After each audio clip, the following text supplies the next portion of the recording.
উত্তম কুমারের পরে যদি কেউ হয় তো ডি জোরনই হবে। কি বললে?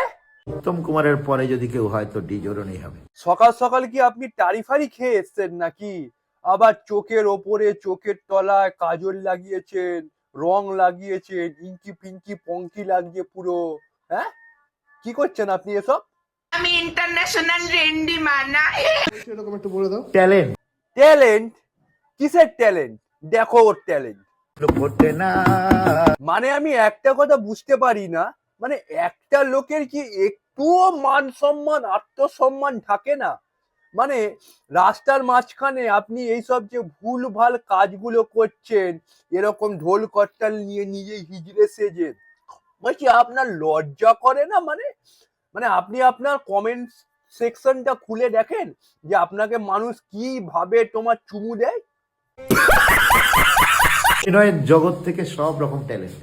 আমার মনে হচ্ছে কি বলুন তো, পেদোর মতো না আপনিও না প্যালারি খাবেন, কেউ আটকাতে পারবে না। উত্তম কুমারের পরে যদি কেউ হয় তো ডি জোরনই হবে।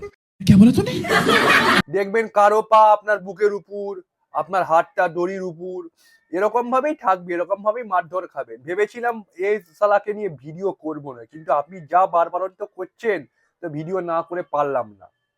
বলেছিলাম সেটা করে দেখিয়েছি। দুধ দিয়ে অভিষেক ঘটে গেছে ডি জোরনে, আর এসে গেছে 12 ফুটের পোস্টার। ভালো করে দেখুন। মানে ইনি সোশ্যাল মিডিয়ায় এমন কিছু হারকাট করেন না, বা এমন কিছু ভিডিও ছাড়ে, নিজেকে আর হাটকাতে পারি না।